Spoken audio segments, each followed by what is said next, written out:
Welcome back दोस्त, मैं सुजीत स्वागत करता हूं आपके अपने यूट्यूब चैनल PW में। कैसे हैं आप लोग? आई होप स्वस्थ होंगे, मस्त होंगे। दोस्त, आज आप लोग को क्लास 10th का सिविक्स का पहला चैप्टर हम लोग लोकतंत्र में सत्ता की साझेदारी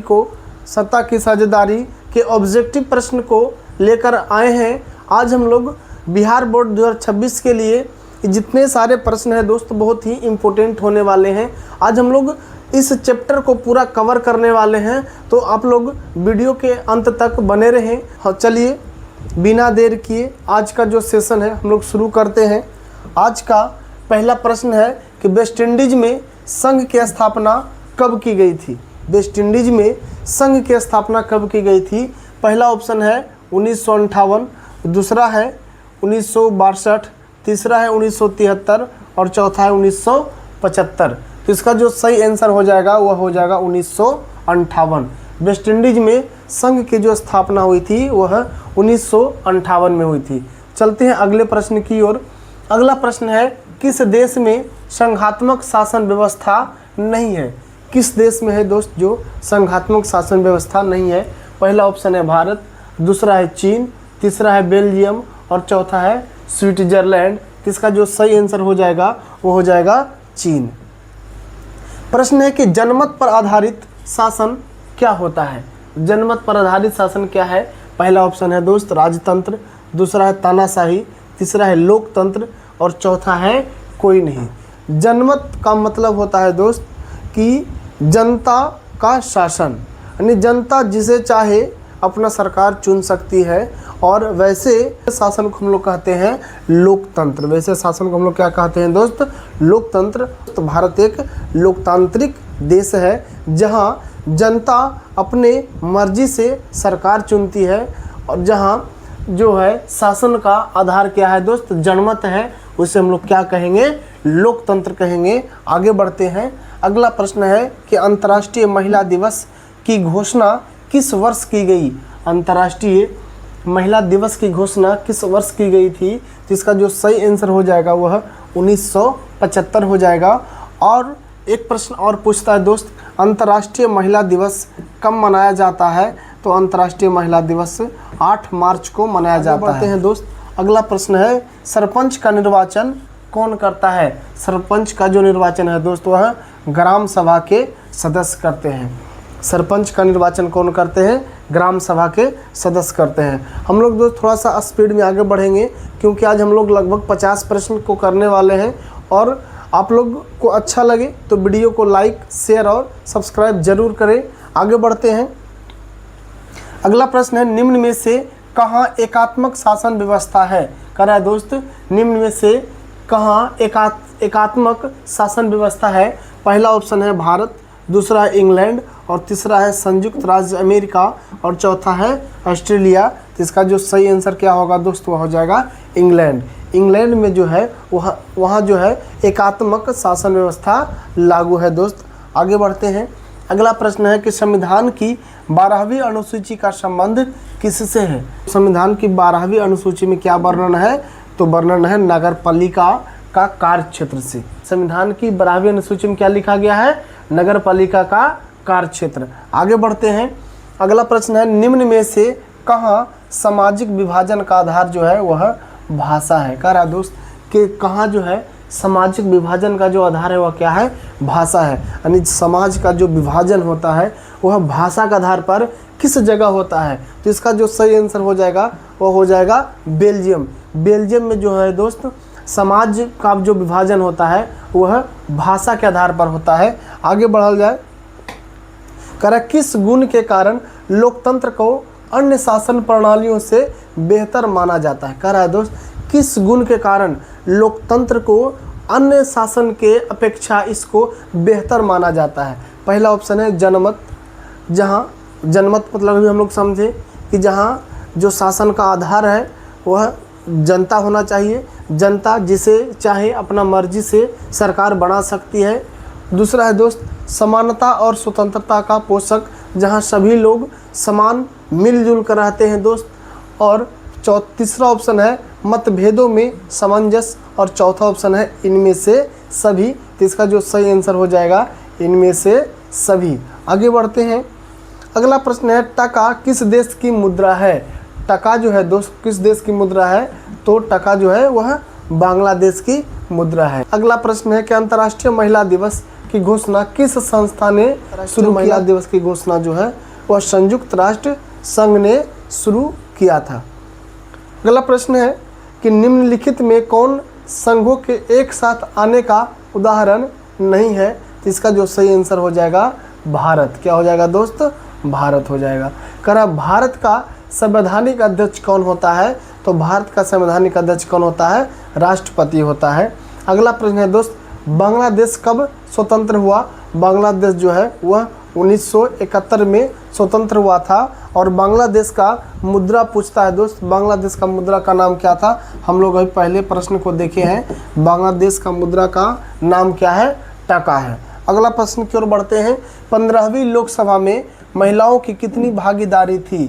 15वीं लोकसभा में महिलाओं की जो भागीदारी है दोस्त वह 10.86% है। अगर जो संख्या पूछेगा तो संख्या हो जाएगा 59। कितना हो जाएगा दोस्त, 59। 15वीं लोकसभा में महिलाओं की कितनी भागीदारी है, तो 59 है। प्रतिशत में पूछे तो 10.86%। अगला प्रश्न है दोस्त भारत ने गणतांत्रिक संविधान को कब अंगीकार किया। भारत ने गणतांत्रिक संविधान को कब अंगीकार किया, तो इसका जो सही आंसर हो जाएगा ऑप्शन नंबर सी हो जाएगा। अगला प्रश्न है कि भारत में कहाँ औरतों के लिए आरक्षण की व्यवस्था है। भारत में कहाँ औरतों के लिए आरक्षण की व्यवस्था है, तो इसका जो सही आंसर हो जाएगा पंचायती राज संस्था में आरक्षण की व्यवस्था है। सांप्रदायिक राजनीति आधारित होती है। सांप्रदायिक राजनीति जो आधारित होती है दोस्त वह धर्म पर होती है। किस पर होती है, धर्म पर होता है। कह रहा है कि अंतर्राष्ट्रीय महिला दिवस किस तिथि को मनाया जाता है, तो हम लोग अभी बता चुके हैं कि अंतर्राष्ट्रीय महिला दिवस 8 मार्च को मनाया जाता है। और कब से शुरू हुआ था, तो 1975 से शुरू हुआ था। किस संस्था ने शुरू किया था, तो संयुक्त राष्ट्र संघ ने शुरू किया था। आगे बढ़ते हैं। कह रहा वर्तमान में नेपाल की शासन प्रणाली क्या है, तो वर्तमान में नेपाल की शासन प्रणाली क्या है, लोकतंत्र है। आगे बढ़ते हैं दोस्त। भारतीय संविधान के अनुच्छेद 19 में देश के सभी नागरिकों को कौन सा मूल अधिकार दिया गया है, तो इसका जो सही आंसर हो जाएगा स्वतंत्रता का अधिकार। अनुच्छेद 19 कहता है, अनुच्छेद 19 में कौन सा मूल अधिकार है दोस्त, वह स्वतंत्रता का अधिकार है। आगे बढ़ते हैं। कर निम्नलिखित व्यक्तियों में कौन लोकतंत्र में रंगभेद के विरोधी नहीं थे। रंगभेद के विरोधी नहीं थे, तो रंगभेद के विरोधी कौन नहीं थे दोस्त, तो जेडे गुड़ी नहीं थी। अगला प्रश्न सत्ता में साझेदारी सही क्यों है। सत्ता में साझेदारी सही क्यों है। पहला ऑप्शन है यह विविधता को अपने में समेट लेती है।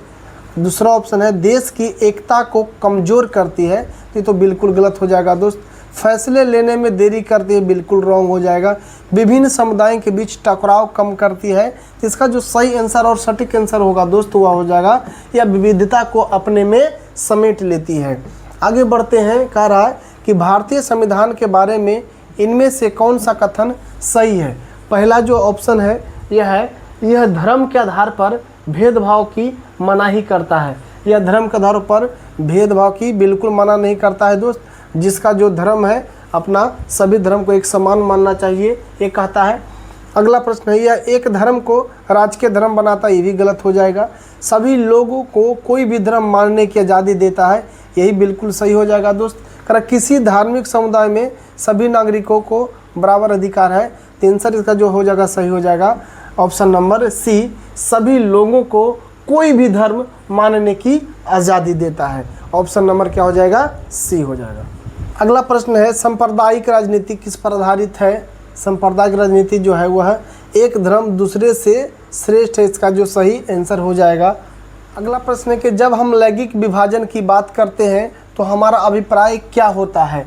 तो लैंगिक विभाजन का जो मतलब होता है दोस्त वह होता है स्त्री और पुरुष के बीच जैविक अंतर को ही हम लोग क्या कहते हैं, लैंगिक विभाजन कहते हैं। यानी इसका जो सही आंसर हो जाएगा ऑप्शन नंबर ए, स्त्री और पुरुष के बीच जैविक अंतर। स्त्री और पुरुष के बीच जैविक अंतर को हम लोग क्या कहते हैं, लैंगिक विभाजन का नाम देते हैं।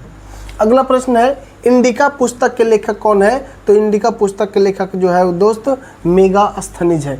इंडिका पुस्तक के लेखक कौन है? मेगास्थनीज। अगला प्रश्न है कि सामाजिक विभाजनों को संभालने के संदर्भ में इनमें से कौन सा बयान लोकतांत्रिक व्यवस्था पर लागू नहीं होता है? नहीं होता है दोस्त, ध्यान दीजिएगा। पहला ऑप्शन है, लोकतंत्र में राजनीतिक प्रतिद्वंद्विता के चलते सामाजिक विभाजन की छाया राजनीति पर भी पड़ती है। यह तो है सही दोस्त, कारण लोकतंत्र में विभिन्न समुदाय के लिए शांतिपूर्ण ढंग से अपनी शिकायतों जाहिर करना संभव है, ये भी सही है। लोकतंत्र में सामाजिक विभाजनों को हल करने का सबसे अच्छा तरीका है, ये भी सही है। कारण लोकतंत्र सामाजिक विभाजनों के आधार पर समाज को विखंडन की ओर ले जाता है, यह बिल्कुल गलत है। यानी ऑप्शन नंबर हो जाएगा डी। ऑप्शन नंबर क्या हो जाएगा दोस्त? डी हो जाएगा। और कह रहा बिहार की साक्षरता दर क्या है? बिहार की जो साक्षरता दर है दोस्त वह 47% है। बिहार की साक्षरता दर कितना है? 47% है। आगे बढ़ते हैं, कह रहा डरबन में नस्लभेद विरोधी सम्मेलन हुआ था। डरबन में नस्लभेद विरोधी सम्मेलन कब हुआ था? 2001 में हुआ था। आगे बढ़ते हैं दोस्त, श्रीलंका के बहुसंख्यक समुदाय की भाषा क्या था? तो श्रीलंका के जो बहुसंख्यक समुदाय की जो भाषा था वह था सिंहली। क्या था दोस्त? सिंहली था। कर श्रीलंका की आबादी में तमिलों की संख्या कितना था? तो तमिल की जो संख्या है वह 18% है। कितना है दोस्त? 18% इसका सही आंसर होगा। अगला प्रश्न है, 15वीं लोकसभा में महिला सदस्य की कुल संख्या कितनी थी? 15वीं लोकसभा में महिला सदस्यों की संख्या जो थी दोस्त वह 59 था। कितना था? 59 था। और प्रतिशत की बात करें तो 10.86% था। हम लोग आगे भी इसका जिक्र किए थे दोस्त। आगे बढ़ते हैं, अमेरिका में अश्वेत शक्ति आंदोलन उग्र रूप से कब उभरा? तो इसका जो सही आंसर हो जाएगा ऑप्शन नंबर डी। 1966 में अश्वेत शक्ति आंदोलन उग्र रूप से उभरा। आगे बढ़ते हैं कि 2001 की जनसंख्या के अनुसार भारत में साक्षर महिलाओं का प्रतिशत कितना था दोस्त? तो 2001 की जनसंख्या के अनुसार भारत में जो है दोस्त साक्षर महिलाओं का जो प्रतिशत है वह 53.70% है। करा बेल्जियम के किस शहर के स्कूलों में फ्रेंच बोलने पर रोक लगा दिया गया था दोस्त? करा बेल्जियम के किस स्कूल में फ्रेंच बोलने पर रोक लगा गया था? तो रोक लगा दिया गया था। इसका जो सही आंसर है वह मार्च टेम होगा। क्या हो जाएगा? मार्च टेम हो जाएगा। भारत में बहुसंख्यक आबादी क्या है दोस्त? भारत में बहुसंख्यक आबादी हिंदू समुदाय की है। आगे बढ़ते हैं दोस्त कि श्रीलंका में तमिल मुख्य रूप से कहाँ रहते हैं? तो उत्तरी पूर्वी प्रांतों में रहते हैं। कहाँ रहते हैं? उत्तर पूर्वी प्रांतों में रहते हैं। काले दस्ताने और बदी हुई मुठ्ठियाँ किसका प्रतीक है? तो अश्वेत शक्ति का प्रतीक है दोस्त। किसका प्रतीक है? अश्वेत शक्ति का प्रतीक है। भारतीय संविधान के अनुसार भारतवर्ष को घोषित किया गया है धर्मनिरपेक्ष राज्य। क्या घोषित किया गया है? धर्मनिरपेक्ष राज्य घोषित किया गया है। इनमें से किस संस्था में महिलाओं को 50% आरक्षण प्रदान किया गया है? किस संस्था में 50% आरक्षण प्रदान किया गया है? तो स्थानीय पंचायती राज की संस्था में। स्थानीय पंचायती राज की संस्था में। अगला प्रश्न है दोस्त, प्रश्न है कि इनमें से कौन व्यक्ति ऐसे हैं जिनका नाम दलितों के उत्थान से संबंधित नहीं है? करा पहला ऑप्शन है ज्योतिबा फुले, दूसरा डॉक्टर राजेंद्र प्रसाद, तीसरा पेरियार रामास्वामी नायर और चौथा ऑप्शन है डॉक्टर भीमराव अंबेडकर। इसका जो सही आंसर हो जाएगा डॉक्टर राजेंद्र प्रसाद। आगे बढ़ा जाए, करें सत्ता की साझेदारी की एक अनूठी एवं सर्वोत्तम प्रणाली किस देश में विकसित की गई है? तो इसका जो सही आंसर हो जाएगा दोस्तों वह हो जाएगा बेल्जियम में। कहाँ? बेल्जियम में। अगला प्रश्न है दोस्त, निम्नांकित देशों में किसे धार्मिक एवं जातीय पहचान के आधार पर व्यापक रूप से विखंडन के परिणाम भुगतना पड़ा? कह रहा है किस देश में धार्मिक एवं जातीय पहचान के आधार पर व्यापक रूप से विखंडन का परिणाम भुगतना पड़ा? तो इसका जो सही आंसर हो जाएगा दोस्त यूगोस्लाविया। क्या हो जाएगा? यूगोस्लाविया हो जाएगा। अमेरिका में चलाए गए नागरिक अधिकार आंदोलन मुख्य उद्देश्य क्या था? कर अमेरिका में जो चलाया गया था नागरिक अधिकार आंदोलन, उसका मुख्य उद्देश्य क्या था दोस्त? तो पहला ऑप्शन नस्ल आधारित भेदभाव को मिटाना ही इसका क्या हो जाएगा?